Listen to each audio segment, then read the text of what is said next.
Hello, and welcome to The Other Side of the Bell, a podcast dedicated to everything trumpet, brought to you by Bob Reeves Brass.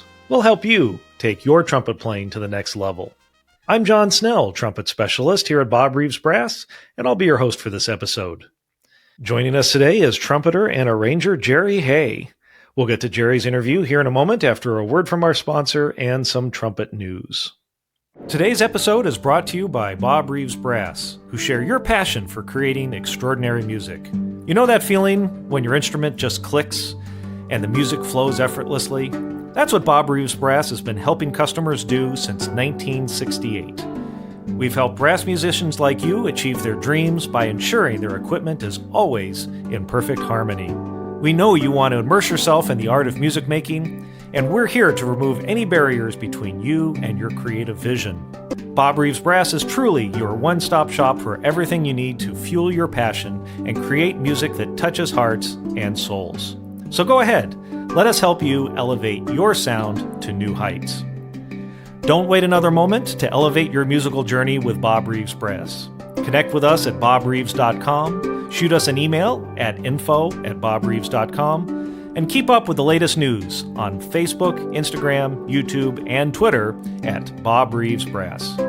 Embrace your passion for music and let Bob Reeves Brass be your partner in creating the extraordinary. Well, I hope everyone had a wonderful Thanksgiving holiday here, at least in the U.S., if you celebrate. We're thankful for all of our listeners around the world. And I got to visit some of them in Tokyo, Japan. I got back last week, had a wonderful trip over there. A huge thank you to our hosts, Joy Brass, Mr. Sonata, and all of their staff. They take amazing care of us, just as they take care of their customers. I leave every trip to Japan always inspired by how they serve their customers, the products that they carry, the selection, the service, the knowledge, the expertise that they have. And it shows every time. So I'm always blown away. Again, we were sold out on valve alignments. I was working up to the very last moment, packing up. And thankfully, Haneda Airport is just 10 minutes away from the store. So I was able to pack up and get over to my flight home. And found lots of new homes for mouthpieces, a few Charlie Davis horns, a couple, like I said, plenty of alignments. And it was great to see the Olvin mutes. Mr. Sonata and Joy Brass have carried Olvin mutes for years. And now that we're the new owners of Olvin, it was great to see the response to those mutes and also the poppy water, which I haven't talked about yet, mainly because we don't have any in the U.S. and we're going to work on getting that. But the poppy water that is produced by Olvin mutes is very popular, not only for trumpet players as kind of a valve oil replacement, but also they package them in spray bottles for trombone players, which to this audience, I know we have a few trombone players that listen, but for those of you that double and or use slide trumpet, then you might consider the poppy water as your water for your slides. But lest I digress, it was great to see all of the mutes over there being represented, and a few of them found happy homes as well. And if you're just listening to this for the first time and you haven't been listening to the podcast, the Bob Reeves Brass Company purchased Olvin mutes last spring. So we are in the midst of ramping up production and getting things going.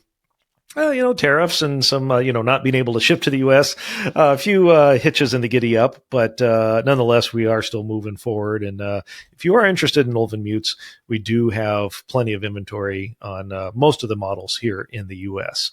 And if you're abroad, you can get them from Japan, you can get them in Germany, and we have lots of inventory in Sweden and can ship worldwide outside of the U.S. without having to worry about tariffs and things.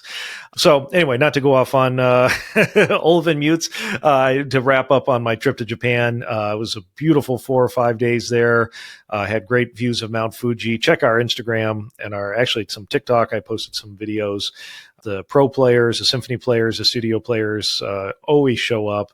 And it's not just them. I mean, we have, now that we've been going almost 20 years now, we have amateur players, weekend warriors, whatever you want to call them. They're still fans of music and fans of great brass equipment, both for trumpet, trombone, and now for French horn. We even had a few French horn players show up to try the Dylan Hart mouthpieces.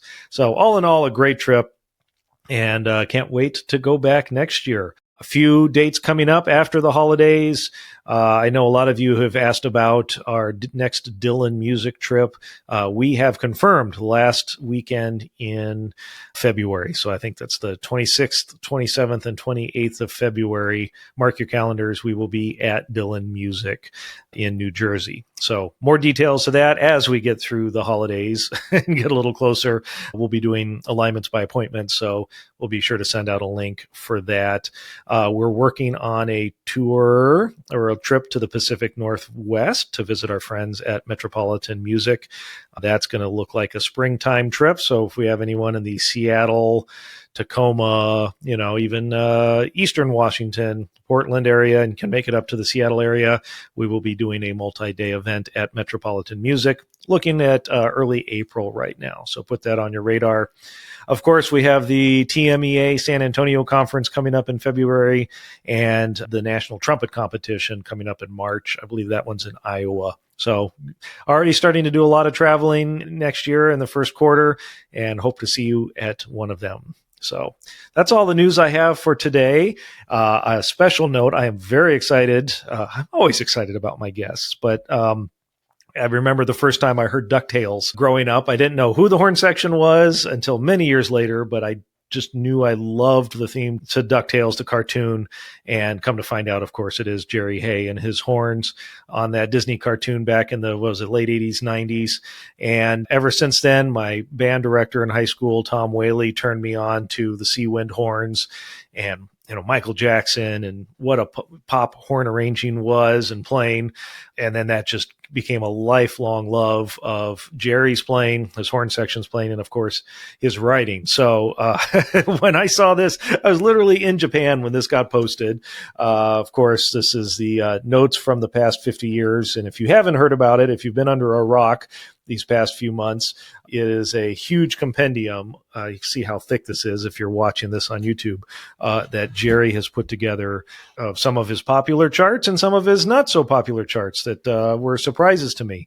But as soon as that came out, I said, I got to get Jerry back on here. A quick note. So if you've never listened to this podcast before, I've had Jerry on twice. The first one was episode 15, which was our tribute to William Adam. It was not too long after Mr. Adam, his famed teacher from Indiana University, passed away. And so he's on a fabulous panel. Jerry Hay, Larry Hall, Charlie Davis, Chris Bodie, Bob Slack, I'm sure I'm forgetting some folks, plus a lot of contributions from folks that couldn't be there in person. That's episode 15. We'll throw a link to that down in the description and on the show notes. And then Jerry did his own interview on episode 22, over 100 episodes ago. It's amazing.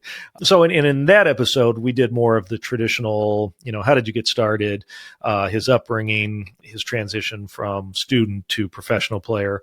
And we touch a little bit on the arranging aspects in that episode, but more primarily about his trumpet playing, his routine, that sort of thing. So if you're interested in that sort of thing, follow those links or scroll back up to episode 15 and to episode 22.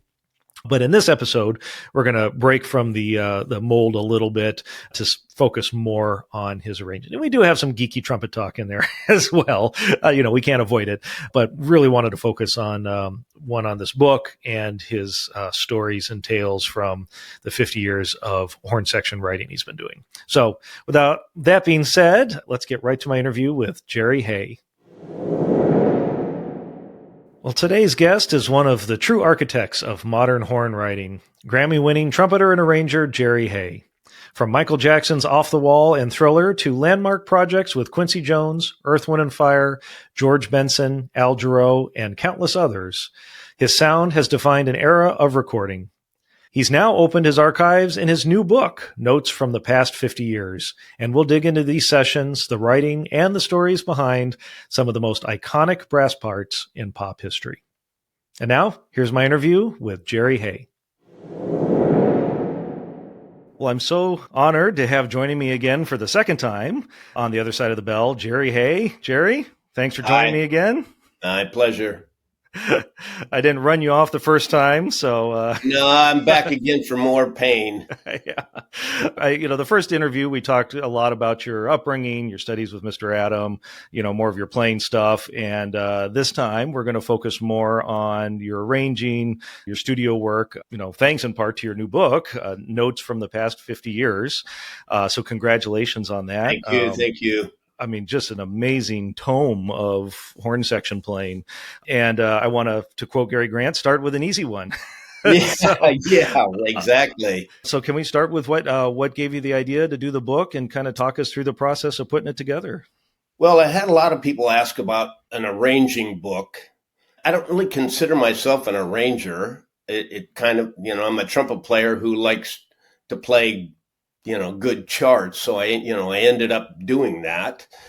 So I just decided, what about if I, kind of looked at some of these things and started putting them together. So I kind of forced myself starting like, I don't know, the 3rd or 4th of January this year to put in 4 or 5 hours, 5 days a week. Because I don't have any of these charts, I had to transcribe everything. So really? So yeah, I don't have one chart. So wow. All of that is taken off, recently. So, there might be a mistake or two or a wrong rhythm or something in there just because the process of me taking it off, and then I put it into Logic, which is not user friendly for this, and then printed that out and then sent it to my friend Mark Graham, who's has an amazing office at Joanne Kane's. And then they had to recopy what I put in, and who knows, things happen, but it just seemed like, that's one thing I can put out there. People have asked me to do this an arranging book about, my voicing and all that stuff. And, there's not really any secrets to that I have that seemed like worthy of a book. So you took down the trumpet parts, and I mean that's amazing to know that you didn't. I just assumed you had files full of stuff that you'd done through the years and went through and pulled out the trumpet parts. I'd be out of house and home if that's the case. Yeah, if I kept all my charts. So, but you said 4 or 5 hours a day. So it was like a New Year's resolution or something. You're just like, okay, yep. I'm going to come back from the holidays and just do this. Yeah. Wow. And how did you choose the charts? Did you? So I went on allmusic.com, which has an amazing compendium of nearly everything that I've done record-wise. They list it in chronological order, so I went back to Seawind, which is basically the first thing we did that I recorded here, and I listened to every song. And so to looked at every album, they list the album. Then I would try to see if it mentioned which songs we were on, if there were some credits that, okay, we played on this song. So I wouldn't have to listen to the whole record to see what we played on. There's a website called Session Days, which really broke down very well a lot of different earlier in my career recordings to each tune and who played on each tune. So that was good. There's another one called discogs.com. Couple others so I'd had to go back and forth and research all of these when I'd see an album. Okay, we played on this album. What songs are we on? Can I find out what songs we're on so I don't have to listen to the whole record? But if I couldn't find that, then I'd spot check each tune to see if we were on it and, move on. So it was quite a task. But that's fascinating. Researching your own life, your own history. And interesting, I included some things that I had totally forgotten about. Yeah, well, that's what I'm going to ask you about, because we've talked before, and I've asked you about certain things that I heard you were on, and I'm like, I think might have been on that session. I don't remember because you've done so many. So, what are some of the surprises for you as you were going through this? There was one by a French group called Kassav, Kassav, which we played on several of the tunes, but I didn't do the arranging on it.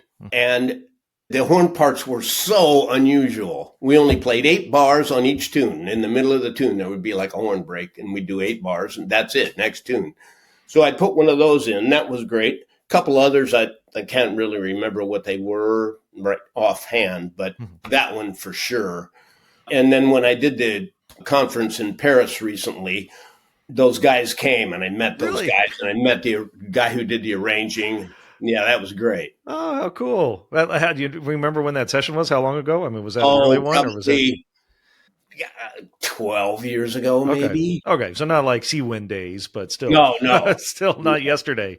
Yeah. But what fun! That's Yeah. yeah, a little serendipity there. Yeah, so that was the thing when I got the book. My book arrived last Wednesday, Nice. and I mean, I've been a fan of yours for 30 something years. I remember when my high school band director first told me about the Sea Wind horns and started playing me these tracks, and I was going through. I was like, wow, I didn't know you were on this. I've never heard of this. So it was like Christmas. That along with your curated playlist, which we'll make a link to, was 16 something hours, almost 17 hours Is of it? Oh, wow. your charts. I mean, it's absolutely incredible. But I decided not to put the whole chart in on most of these things. I put some of the major ones that have the whole chart in, but I just put little snippets in of a few licks, like the orchestral trumpet excerpts. You just get, 4 bars of this is hot, the Petrushka or something, So that's kind of what I started out doing, that, just putting, a snippet in. Okay, this is kind of a cool lick from this tune, and move on. Mm-hmm. Yeah, and it's great because then you can fit more in. I mean, the thing looks like the Bible. It's almost 300 something pages. Yeah. But yeah, it's great because you can fit more tunes in and get the meaty licks. And Yeah. but some of your more seminal works, you have almost a full chart, if not the full trumpet chart, which is great for playing along, or in my case, trying to play along. I'm still writing my fingerings in, so Yeah. maybe by Christmas I'll have the first half written in. Well, I did want to, because you'd mentioned in the book how you started writing and arranging, and you said you used to do takedowns of like some of your favorite horn sections. Talk us through that. Who were some of the folks you just transcribed? What did you get from them? Well, when we started off with Seawind, we were playing kind of top 40 dance clubs. So we were playing stuff from the time, and Tower of Power was one. What is Hip? Of course, Soul Vaccination. You got to Funkifies. So there were only 3 of us at most in the horn section at the time. So I had to figure out how to take their 5 horns and make it 3 and, make it kind of work for us. We also did some Edgar Winter White Trash stuff, and we did Aretha Franklin. We did the pop tunes. So varied playlist for us back then. And we got to have horn parts, so somebody had to take them off. So I ended up taking them off, which, looking back, was kind of my schooling on arranging. So I kind of learned how Tower of Power voiced their 5 horns, and how the Brecker brothers, we did Skunk Funk, and we did a couple, we did some of their things, how they voice things, and people from Motown on the Aretha and the other tunes that we were doing, how that worked. So it was kind of my schooling on, that's how I learned how to arrange for horns. Plus the fact that when we started in LA and we were playing at the Big Potato, people would come in and they'd say, we want the horn section to play on our record. Who's arranging? Well, you are. Okay. We'd go in, the 3 of us, trumpet, 2 saxes, and, we would play my charts. And I go, well, that sucks. Let's change that. We listened to it back and didn't like that. Let's change it. Okay, try this. Yeah, that's better. So kind of learning on other people's dimes, and that's where, that's how I learned. So taking down charts, learning on the job. I mean, was any of your trumpet background? Because I know you studied orchestral trumpet a lot, but you also were an avid jazz player as well, right? So Right. did that vocabulary kind of creep into your writing? Certainly the jazz part of the rhythmic approach to the lines that comes into play, but nothing to do with harmony or arranging or any of that. Mm-hmm. So more of the phrasing and the, like Yeah. I said, yeah. So at what point did you move from like the sea wind trumpet and two saxes to then adding another trumpet and adding trombone? Well, we did the Whiz with Quincy with Michael Jackson, and so then when we did that, it was for that ease on down the road. It was three trumpets, Chuck, Gary, me, and two saxes and trombone, and that's sort of kind of the first time that group got together. And then we did the Brothers Johnson, and again Blam with Quincy, and that was the first time that it was the five of us together. Mm-hmm. Gary, myself, Kim and Larry on saxes, and Bill Reichenbach on trombone. So just kind of became, organically, so to speak. Yeah, yeah. Was it something about the sound or something about just the players that you're like, this is Well, it? well, Kim and Larry and I went to Indiana University together, so Mm-hmm. we been playing together for a long time, and then we went to Hawaii all together. Gary was in Hawaii with us for 4 years, and we played in big bands and shows, and we had a small group, all of us together in Hawaii, kind of the predecessor to Seawind, with Gary, with Larry Hall, and a bunch of other people over there. So we had that. We'd been playing together for a long time. We came over to LA. Why not continue that? Gary was getting me on a lot of sessions outside of my writing. And then I heard Bill Reichenbach play and said, "Oh well, we got to have that." So it just became kind of, this feels good and feels family, and everybody had the right attitude and knew that we were going to do our job, as it were, and we were going to do it to the best of our ability, no matter what it took. Hmm. Yeah, amazing. So speaking of Gary, I mean, we lost him last year, which is just terrible. And I know you guys were very close. Do Yeah, you remember the first time you met Gary? Was it in Hawaii? it was in Hawaii. I Uh, I went over to Hawaii in March of '71, and Larry Hall had gone over in January, and then the music contractor in Honolulu. We were working a lot. There was a lot of shows going on then. He needed another trumpet player, mhm. so they called Gary Grant. Oh man, Gary Grant's coming to Hawaii. Why would he do that? And I'd heard him a bit on Woody's band, the record that he was on, and I thought, man, if he's not really working in LA, So he came over. First day we met, and he said, "You want to go practice?" And yeah, sure. So we go down to the showroom where we were working. Larry and I were working. We started practicing, and I'm listening to him, and he goes up to a high F sharp, like I'd never heard before. And I went, uh-oh. I said, if this guy's coming over here and he's not really working a lot in LA, I'm in trouble, Wow. because I've never heard anything like that. Yeah. Uh, so, kind of from that point on, it was whatever I do, he's on. So did you guys practice together that first time? That was like the first introduction, and then We did that very yeah. first day. We practiced, and he said, "You want to play a little jazz?" And I said, "Yeah, sure." And I said, "I know, Clifford Brown's Joy Springs solo." And he goes, "No way." And so I played him Joy Springs solo, and he, freaked him out a little bit. So, it was kind of a mutual love fest from the word go. Hmm. Yeah, I always remember, Gary's interview on here where he talked about, what it takes to be a great lead player. He's like, you got to be a great jazz player first, and that he always thought of himself, correct if I'm wrong, as a jazz player, to happen to be able to play in the upper register and do that sort of thing, but Yeah. always thought of himself as a jazz player, which was surprising to me. I never, Yeah. not knowing him that closely. So through the years, I mean, how the relationship, you guys just were in the studio 7 days a week sometimes, right? Yeah, like 16 hours a day, kind of for a long time. It was pretty amazing. You talk about like symphonies where you have a trumpet section or a brass, like Chicago, for instance, where the players are playing together for decades, but they're playing, 3 or 4 concerts a week, maybe a rehearsal here and there. You guys are literally, yeah, like you said, 16 hours a day. I mean, talk about that. What kind of like trust and phrasing and things like that do you develop?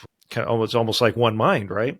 It definitely. Everybody knows where the cutoff is on the, and of four or the 16th of four. And, we're all doing the same inflections and all the same, short and long notes. And it becomes a team, basically, working together, trying to make one great horn section sound. And there's a couple notes you mentioned in your book about particular times when Gary was just on fire. Do you remember any of those? Many times. Gary was also always on. Let's put it that way.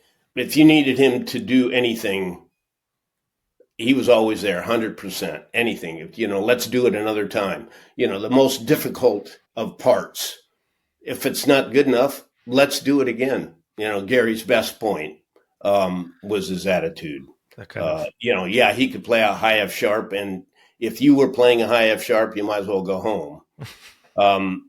But no one had an attitude like he does, as far as, it's not good enough. Let's do it again. And sometimes I'd have to say, Gary, that's damn good. I don't need to know if we need to struggle a few more times with that, especially back in those days, tape. When, okay, you got a really good performance on tape, and do you decide to erase that one to do another take? That's where it came, okay, that's good enough. Yeah, that risk reward is different than going to a hard today, drive. Yeah. Let's hear that last one back, and can you take that and just move that on? Yeah, no, none of that. It had to be right. Yeah. Talk about, walking to school in the snow uphill both ways. Exactly. Like you guys literally what you had to go through to get some of these parts down. Yeah. Which actually kind of leads me. One of the, I think, most iconic intros ever is In the Stone. Can you tell us about that? Like, I know in the book you mentioned that you originally kind of shied away from it because you hadn't scored for that big of a horn section. Walk us through it. Like, why did you decide to do it? And then what was the creative process like on that? David Foster, a great producer, keyboard player, songwriter, arranger, impresario, you name it. Guy's brilliant. Was working with Maurice White, and he had written a bunch of the tracks, including In the Stone. It's his music. And he called me up, and we had done some things with David as a producer. Bill Champlin's first record called Single we did. And so he called me up and asked, I'm doing Earth, Wind, and Fire. You want to do it? And, it's going to be 4 trumpets, 4 trombones, or 5 trombones, 3 saxes, and 3 French horns. I said, David, I'm not really comfortable writing for a band like that. I'd only written for either the 3 of us or the 5 of us at most at that point. And so I originally said no. Plus, there were going to be guys in there that weren't my first call. And at that point, I'm still kind of green in LA and I'm not in control. So it was, I'm doing the arranging and then it kind of going out into the air and I don't have any control over that. So it was a little scary. And I said no. And he finally talked me into it, fortunately. So, we went in and did it. And Bobby Bryant, Oscar Brashear, Steve Medeo, and myself.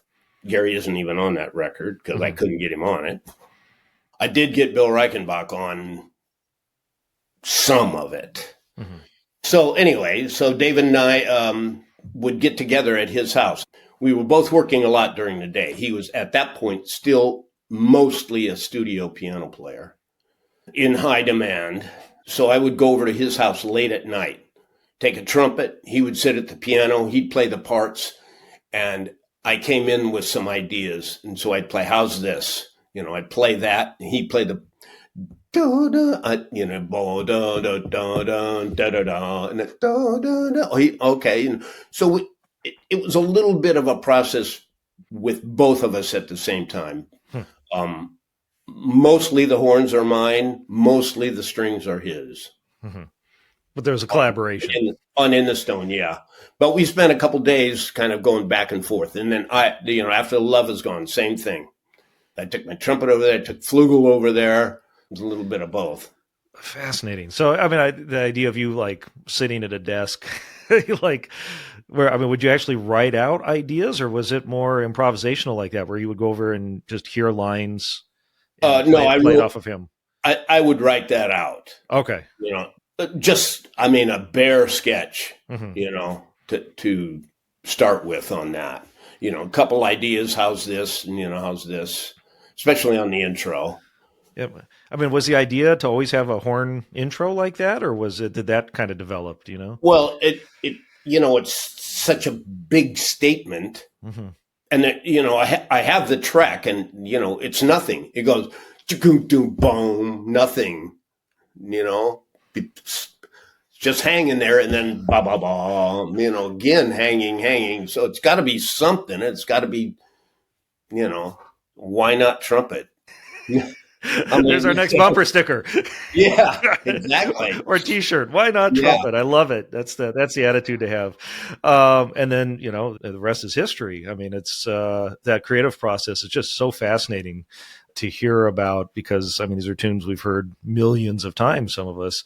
So you said yes to the project, even though it was a big horn section, didn't have control. But then that was your intro into Earth, Wind & Fire, right? Yeah. You're doing several records for them. Several hits. And eventually it evolved into your horn section, right? On the sessions.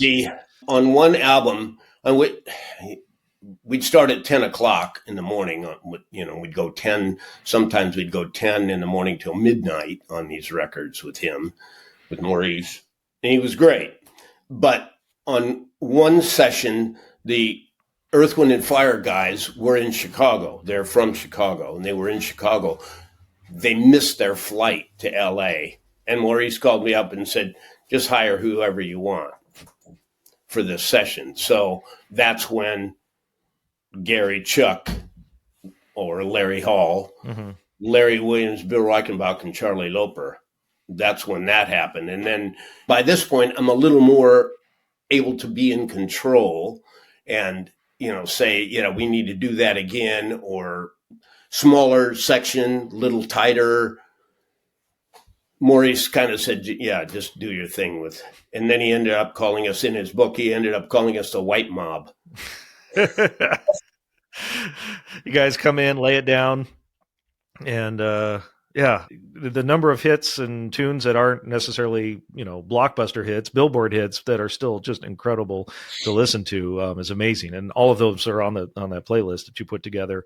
So doing Earth, Wind & Fire, you had already done stuff for Michael Jackson, right? With Quincy.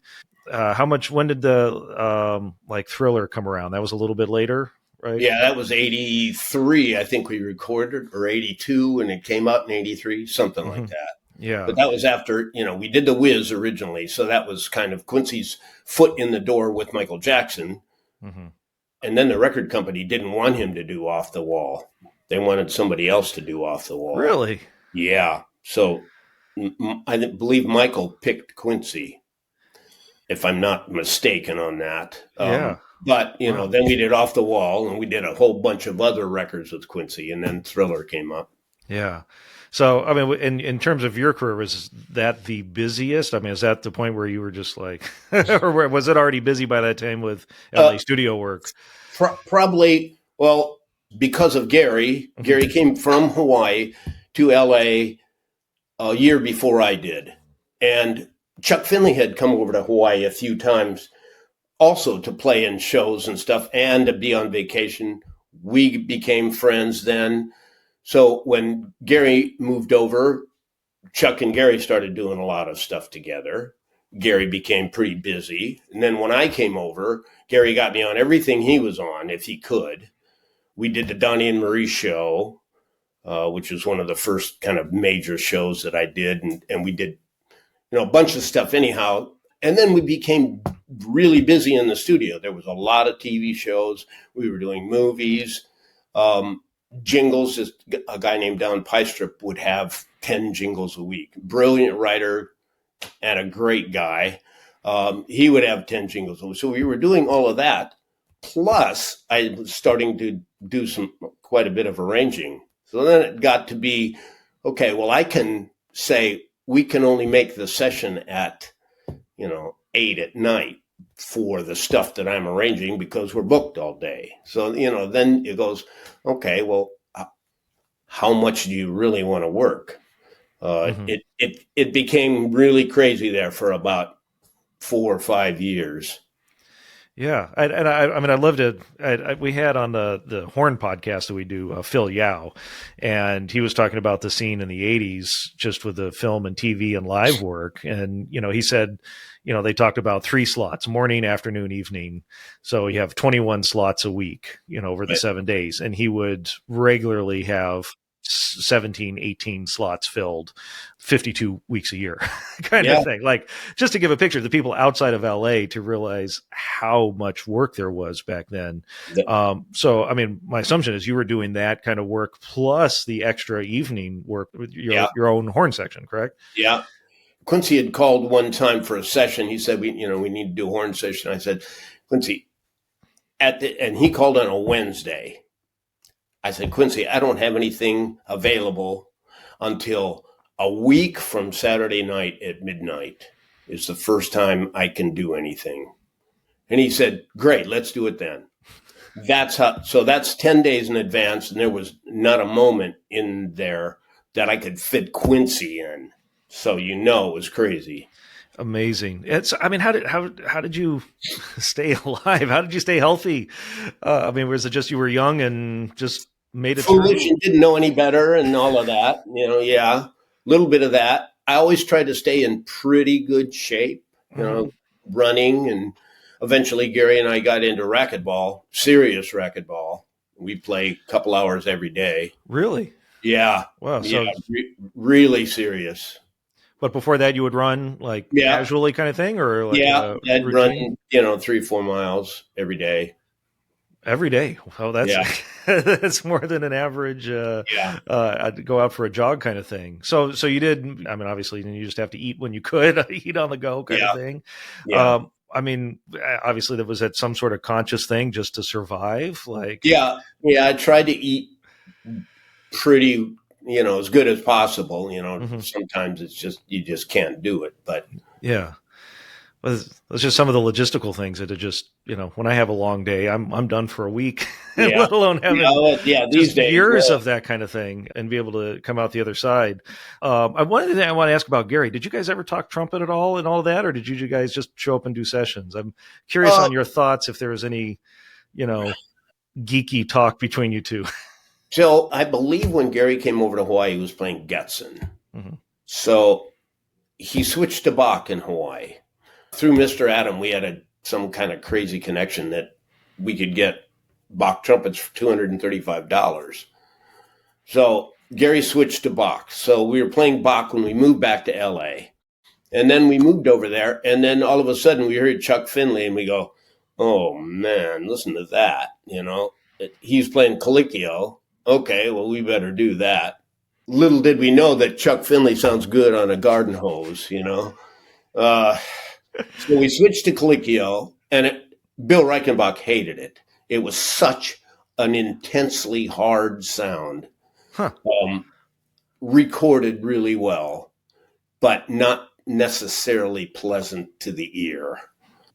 So we played that for a while and then switched back to Bach. So, we did talk that, a little bit, but it was always put a mouthpiece in a horn and play it. Yeah. I'd show him Adam's routine, and he'd show me some of the stuff that he liked to do. But we didn't practice too much together. Mm-hmm. Probably didn't need to. You guys were playing so much together. We we were playing a lot together. Well, I did like to do on my own the warm up routine, that I had been doing, the Adam routine that I'd kind of figured out that works for me. So, we didn't really have a chance to play much together other than 20 hours in the studio. Yeah.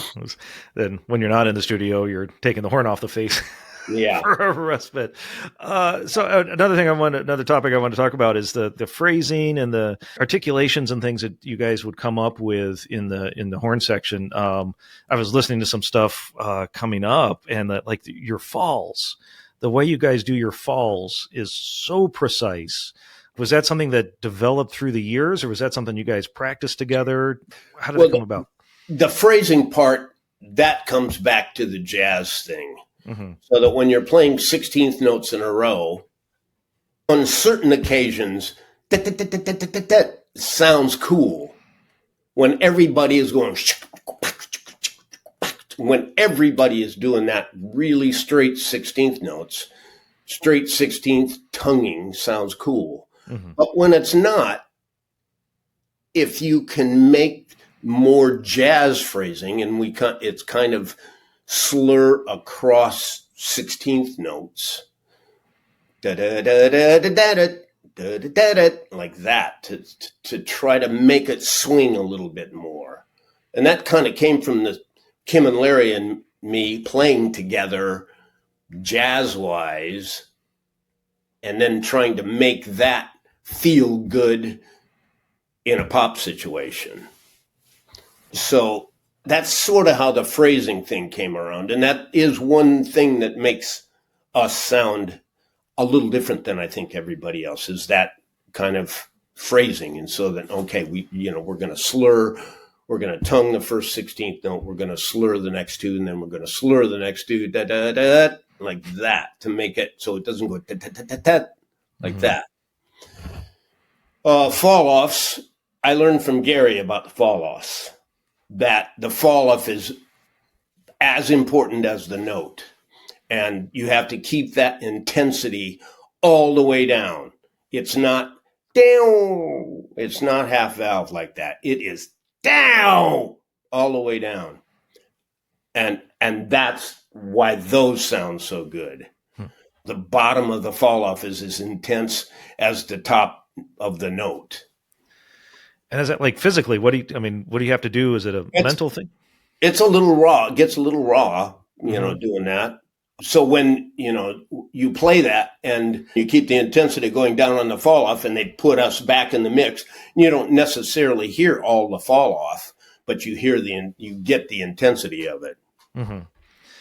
That, and then the swells, I could always tell your horn section if it wasn't painfully obvious. Painfully obvious isn't the right word. Obvious. No, it is painfully obvious. Yeah.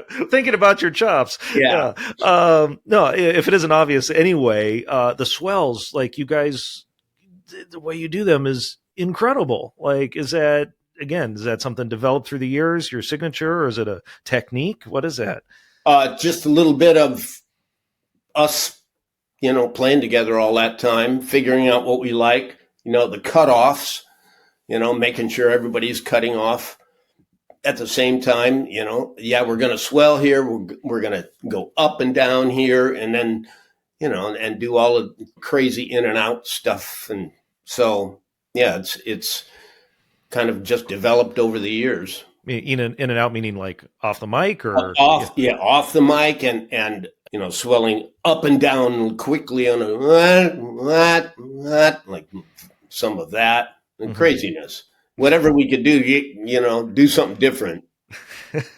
That comes at 3 a.m. Yeah, exactly. Yeah. So which brings up, speaking of 3 a.m, the Al Jarreau sessions. That was Jay Graydon, right? Who wanted to record, or could only record starting at 11 at night. Is that? He liked to work at night. So, he was a very busy studio guitar player. And when he decided to move into producing, he didn't want the phone to bother him. So he kind of turned his day around into working at night. He would get up at 8 at night and work 8 at night till 8 in the morning, and then sleep all day. and then work at night. So consequently, he said, let's start the session at 10 at night. And 10 at night usually meant like, we'd start at 11 at night and, go until 6 or 7 in the morning. Mm-hmm. And then one day we had done 4 days of movie dates and TV film and stuff during the day, Jarreau at night, 4 days in a row. I had 13 hours sleep to Friday, from Monday to Friday. And we go to Bill Conti doing the Olympic music Friday morning at 9:00, 6 trumpets. And so I got there. Well, we didn't finish till 7:00 in the morning on Jarreau. So it's 9:00. So you got enough time to go home and take a shower and try to get there by 9. So 6 trumpets. I got there. Gary had jumped on the 6th book in a hurry. I think Bobby Finley was there. He was on 5th. So I was on 4th. And I forget who else was there. And Chuck shows up right at 9:00. I mean, with his hair's wet, Okay, so the chart is 4 pages long, and it starts out and the strings go dig-a-dum, like Olympic music trumpets, high trumpet solo, like 16 bars long. Amazing. And I'm not kidding you. Literally at this point, I was lucky to get a note out after Jarreau. Mm-hmm. He played the hell out of it. And then there's like, the second 2 pages were all like whole notes and pads and stuff. And then the end, last 16 bars, and that same trumpet solo again. And I think it ended on high D. Unbelievable. That was Chuck. Perfect. Yeah, perfect the first time. Okay, let's record it. He recorded it again, better, if that was possible, the second time. Literally, a violist after the recording says, "I think I have a wrong note." Oh, no. Yeah. Okay, so Bill Conti said, "Yeah, it's wrong. Okay, we got to do it again." And Chuck played it better the third time. It was incredible. I mean, that was when I said, okay, I get Chuck Finley now. Because that was one of those moments that there's no way I could have done that at that point. Incredible. Yeah, really amazing. And that was the, do you want which Jarreau sessions those were that week? Was that the Jarreau album with, Jarreau. Boogie Down and, all of those, Save Me, Step by Step. Yeah, that was those. You could have taken it easier on yourself. You didn't have to write. Yeah. As Gary said, never say who wrote this shit. So the B flats on Love Is Waiting. So that was you. I read in the book. That is me. Yeah. Yeah, man. Yeah, that was good night that night. Yeah, because Gary and Chuck are playing down an octave, so they don't always, it's not always that strong when you got 2 killers below you an octave. Yeah, give you a good foundation to sit on. Was that like at 11 o'clock or was that at 4 a.m? Do you remember? On that one, I'm not sure if that was the first tune we did that night, but we probably started with the intro and then did the re-intro again. Mm-hmm. So we would do stuff like sections at a time. So we, we've learned that. Let's do it on the re-intro again. So, but I don't remember when it was. But I mean, some of the other tunes for sure were at 6 or 7 at night.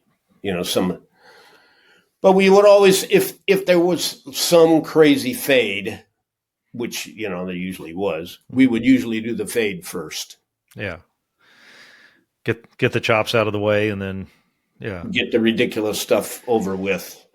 Because there's just no way you can play that stuff, know. Well, I was going to say, like, the subtitle of your book should be, how much chops were left on the cutting room floor or at the mercy of the fader, right? Because, I mean, how many times, was it Quincy, I think you said, that, like, loved going on vamp after vamp after vamp after vamp and then ended up using 16 measures for the album kind of thing? Yeah. We had a 5-minute vamp one time, one of the harder things we ever played. Mm-hmm. that maybe made, 15 seconds on the record the vamp lasted 5 minutes. Just crazy. And we did Quincy every time because he liked, back in the days with tape, let it roll, let the band do their thing, and it would go on for 15 minutes. And maybe there would be something, down in minute 10 that he would want to edit and put in earlier. You never know. Mm-hmm. So, like on Don't Stop, on the vamp on that goes. So we played that probably for 3 or 4 minutes. And then he didn't even use it. It's just clavinet, I guess, on there. Yeah. So, I mean, stuff like that. On the end of Burn This Disco Out.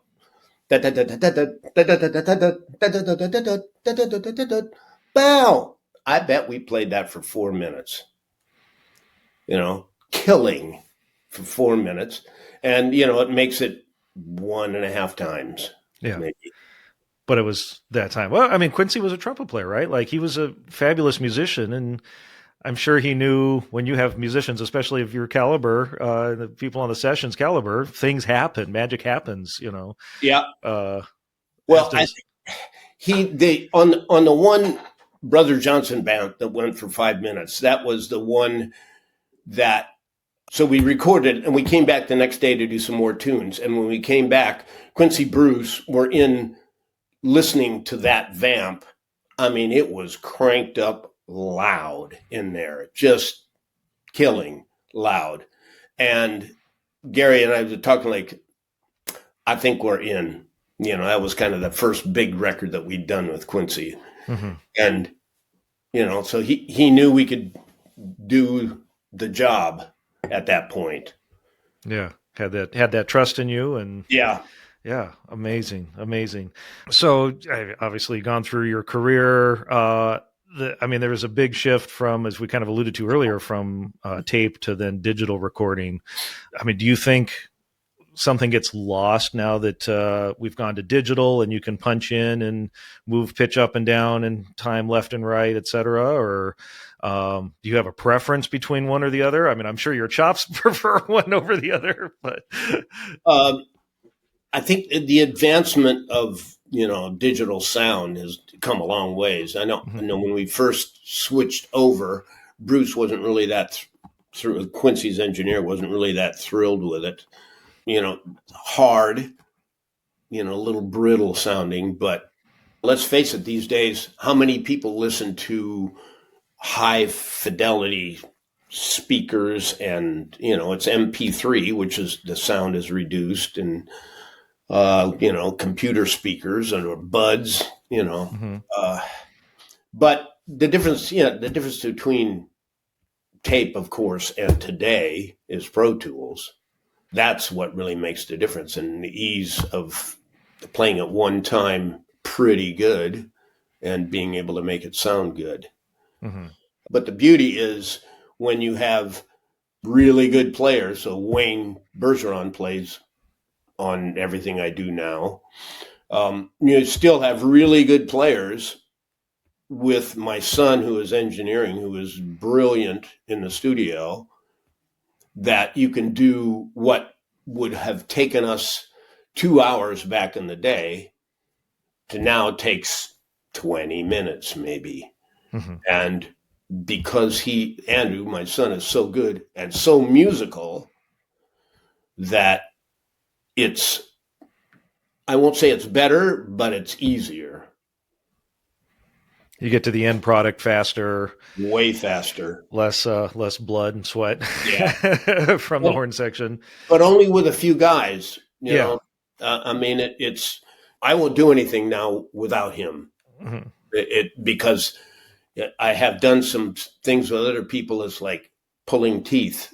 They don't understand the whole process. First of all, Andrew knows everything, all my mic setup, how I like to record, how I like to pan, verb, all of that stuff. He's got it all just set up when we walk in. There's, we rehearse a couple of the hard licks, there's no let me hear trumpet one, we're ready to go. Yeah. So, Well-oiled machine. Yeah. But yeah, it's how you use the tool. I think, definitely.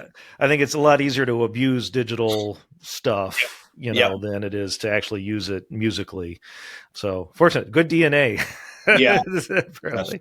So speaking about miking, any advice on how to properly mic a horn section or specifically trumpet, since we're a trumpet podcast? Trumpet in particular, I prefer fewer mics on up to 3 players, maybe even 4 players. We have done some things with 4 players on one mic. You got to have 4 guys that are basically equal quality caliber players so that everybody blends on the mic. And a great mic, obviously mics these days are really expensive. Neumann tube mics, which I prefer, are, outrageous these days. A Royer mic is a great sounding microphone for certain things. I use a KM54 microphone for like more kind of high intensity things. It gives a little bit of a top end help to the trumpets, I think. And, 3 or 4 feet away, as Bruce Sudian said, how would you like, if you close mic a trumpet, how would you like to put your ear in front of a trumpet bell? Basically the same thing as what you're putting a microphone into. So, you get a chance to have a little bit of sound development when the microphone is 3 or 4 feet away. And if it's 2 guys, they can easily balance on one microphone. The Jarreau stuff is 3 guys on one microphone. Earth, Wind, and Fire is 3 guys on one microphone. All of the Quincy stuff is one Gary and me, or Chuck and me on one microphone. So the fewer the better, and of course, good microphones. Trombone, same thing. We've used Royer on trombone. Now with Andrew, the studio he's working at bought a big microphone collection, so he's got some really crazy mics now. 251s and AKGs and all kinds of, U47, M50s. He sets up really amazing microphones now. And he also, on saxophone, he puts U47 on a saxophone, U67. He puts KM54 on a sax, which I know is Brandon Field's favorite saxophone mic. So good mic, a lot comes down to the players, a lot comes down to the engineer, a lot comes down to the arrangement, the room. It's a little bit of everything. Yeah, it's using the tools though, Yeah. but it's fast. There's so many steps in the process. I was reading some of the excerpts you have in your book. You would double stack the horns, and in fact, there's one in particular I can't think of the name right now, where you had recorded on the mic and then like 6 feet away and then like 20 feet away, something like that. What was the purpose of that, and what effect did you get? So that is on "Don't Stop Till You Get It Up." Kind That's of right. in Yeah. the after the bridge section, then another verse, and then Gary and I are playing this trumpet part, which is sort of the guitar part and the bass part kind of put together. So we played that and we doubled it, and Bruce said, "Step back 5 feet." So we stepped back 5 feet and we did it again. And we stepped back another 5 feet. We did it again. We kept it. So we did 6 tracks, stepping back 5 feet each time. So we were 30 at least feet away from the microphone on the 6th track. So because of the distance of the microphone, it gives it a little bit more depth. You don't really hear it on the record, but you would hear it if we hadn't done that. Be a little bit more in your face. Andrew is working on the upcoming Michael Jackson movie, and they are using the original music throughout Michael's career. So Andrew has copies of the mix stems for like ABC and I Want You Back. And he also has Don't Stop. So we listened to Don't Stop the other day, and he soloed up those trumpets. So it's the mix stem of those trumpets soloed up with all of Bruce's reverb and just beautiful sound. So there you could hear, okay, there's 12 trumpets playing that. Wow. Oh, that'd be amazing. That'd be amazing. Yeah, it was really, it was, do you know who Greg Wells is? Yeah. Yeah. Greg happened to be working on the new Wicked movie soundtrack in the next room, the Dolby Atmos room. He happened to be working on it. He came in and listened to it, and Andrew was soloing up all everything, and he was floored, just to listen to that. Well, we have all those Rudy Van Gelder editions of the great jazz. I think we need Jerry Hay editions of your tricks. Yeah. Because one of the running themes I think in your book also is, I wish the horns had been a little bit hotter in this mix, because you guys are playing some crazy lick and it gets hidden behind strings or a synth or something, or taken out completely. Yeah. God, how cool would it be to have the Jerry Hay mixes with the horns front and center? Well, that one, I had that cassette of a hot mix of all of that stuff that I think it's still out there somewhere on the internet. Because every time that I would go into the studio, when we first started, I would go in and the cassette that I would get sent to write the song, I would take it back in. And on the other side, I would have the engineer record with the horns real hot. So that's how some of those things came out, that I had, hot horn takes of those early on. And then, you can only do that for so long. Yeah. Oh, well, someday maybe we can start a petition. There is one guy on the internet called Scoreman that he has a real good program that he isolates the horns on things. It's kind of cool. But that's still taken from the final recording, though, right? Because it is still, it's not. Yeah, it's not the real hearing it. Yeah, it's still digitally analyzed and all that. The essence of your horn section and that sound is, as a purist. Yeah. Beggars can't be choosers, though. Yeah. Well, Jerry, man, I absolutely thank you for your time. I know you jet lag. You've been dealing with a cold thing, and to sit and talk about your life and your arranging has been absolute honor as always. So, heyhorns.com, right, is where folks can get the book. That's right. And learn about all that's going on, and but most importantly, get the book. Yeah. And the first time you were on here, I asked for your best piece of advice, so I can't ask that again. But your notes from the past 50 years kind of goes through the last 50 years of your different playing you could do. So if you could go back 50 years and tell a younger Jerry Hay, do something different or change something, what would you tell the younger version of yourself 50 years ago? Well, I always consider myself a trumpet player and not an arranger. And if I had it to do over again, I would say concentrate on trumpet more, because that's really where my heart is. But because of my arranging, we got to play on all of these things. So it's kind of a two-edged sword. But that would be, if I had it to do over again, I wish I was still playing. Mm-hmm. But the arranging became not more important, but it became an equal partner to trumpet. And the focus was on, did the producers like the charts? Are we in tune? Are we in time? All of that stuff. Is the engineer good? And, so I had to, it was all of that. And then I had to play trumpet, so trumpet lost, unfortunately. Yeah.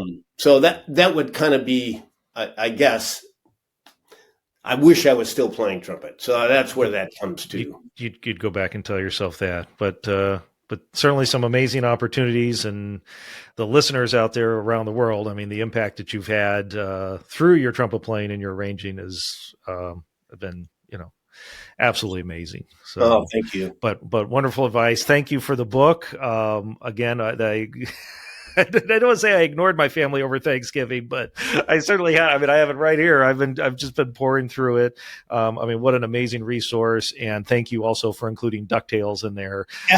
Probably not your most seminal work, but for me, that's what got me into like horn section, hearing that as an anthem of my youth. So it was cool to see that included, and I tried to play along. I missed. So the book is mostly chronological, and then so I saw I was listed as a Disney compilation. I said, Disney compilation, what is that? And, so okay, goes, DuckTales. I forgot about DuckTales. So, I couldn't put everything in this book, and there's still I could do another book of stuff that I left out. But, I saw DuckTales and I man, I don't care. It's not in order. I don't care. Toss it in there. Yeah, I got to throw it in. Well, if there's more stuff, maybe a New Year's resolution for 2026.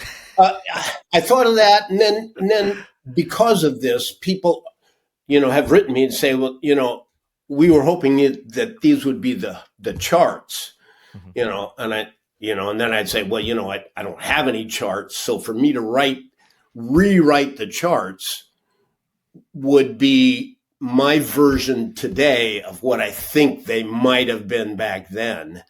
My writing is a little different now than it was then, voicing wise and who plays what. So that would be a major task to do that. But I might do some kind of 20-page, this is what I do when I'm arranging. Little thing. There's no secrets. You got to sit down and come up with something you like. So that's basically it. Well, if you do come up with something like that, let us know. I'm sure it'll be on the website. I will. Well, absolute pleasure, Jerry. Thank you so much. And I'm a little disappointed that the book didn't come with a bottle of wine, but then the next thing is I wrote to somebody, a wine friend of mine. I said the next thing that I'll have is a bottle of wine from the year of the record, and we'll do a listening party. And I said it's going to $1,000 a seat. Okay, sign me up. Let me know when the pre-sale is. I'll be there. Yeah. All right. Thank you. Yeah, sit there with the bottle of wine, charts, and yeah. Okay, we got to do it. Yeah. Sounds good. Thank you so much, Jerry. Yep, John. Well, a huge thank you to Jerry for his time.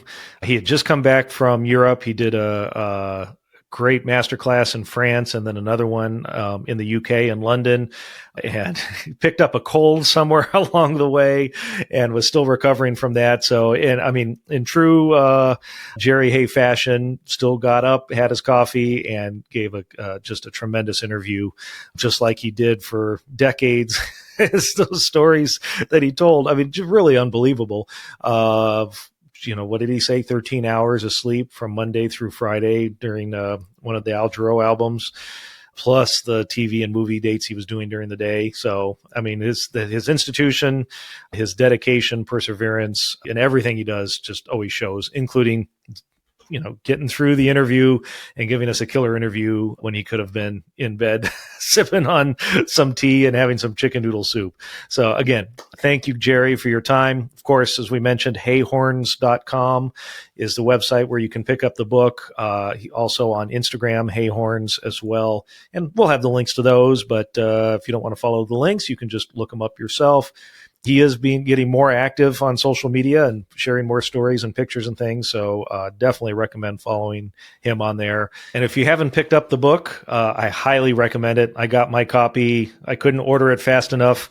I was sitting, I think it was like 3 a.m. in Japan when it went live, and I ordered it. The Apple Pay, I didn't even have to type anything in. I just double clicked. And when I got back, it was sitting at my front doorstep, and it was like Christmas, because not only is it great to see the music written down that I've heard my whole life, but just about every excerpt he has in there includes an anecdote, short or long, about a story about the session or who was on it or who was playing particularly good that day, things like that. So even if you're not a trumpet player, even if you're just a fan of the music, just the history in the book is worth the price of admission itself. And like I said, I mean, it's 300 pages. There's a lifetime worth of stuff in there. And I was kind of joking with Jerry afterwards. I'm still writing the fingerings in and counting some of the ledger lines. I haven't read some of those notes above the staff. So it takes me some time to count the ledger lines to figure out what note they were actually playing on that session. Anyway, heyhorns.com. All the information's there. Thank you for listening. We got some wonderful guests coming up shortly. So hit that subscribe button, hit that 5-star review button. If you're watching this on YouTube, feed the algorithm monster, hit that thumbs up, leave a comment. What was your favorite part of the interview? What was your favorite Jerry Hay track? Those kinds of things are fun, and it helps make this podcast more visible to the other brass players out there. Until next time, let's go out and make some music.